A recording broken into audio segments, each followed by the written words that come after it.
Kasus COVID-19 di lingkungan sekolah di Bali terus menyebar. Bahkan beberapa SMA yang siswanya terpapar COVID-19 telah menghentikan sementara pembelajaran tatap muka atau PTM ke sistem offline.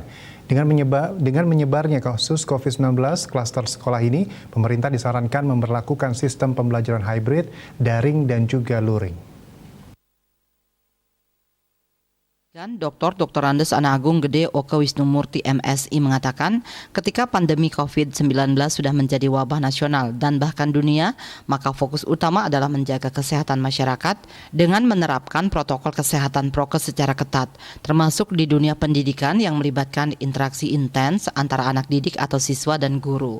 Ketua Yayasan Kesejahteraan Korpri Provinsi Bali ini menilai bahwa uji coba pembelajaran tatap muka PTM atau offline membuktikan banyak siswa terpapar virus corona. Ini artinya virus masih ada. Semua diwajibkan saling menjaga dan melindungi.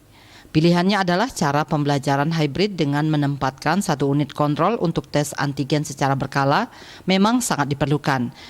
Pihaknya mengaku dalam situasi seperti saat ini semua orang merasa jenuh. Namun risiko kesehatan juga harus menjadi prioritas perhatian bersama.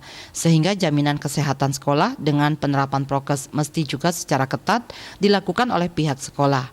Sementara itu pengamat pendidikan yang juga Ketua YPLP PGRI Badung, Dr.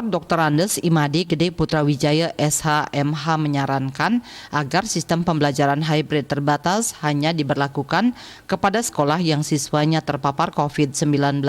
Bagi sekolah yang siswanya tidak terpapar COVID-19, diusulkan agar tetap bisa melakukan sistem PTM dengan meningkatkan penerapan prokes secara ketat. Meskipun penyebaran COVID-19 klaster sekolah mulai bermunculan, bukan berarti klaster sekolah menjadi kambing hitam meningkatnya penyebaran COVID-19 di Bali saat ini.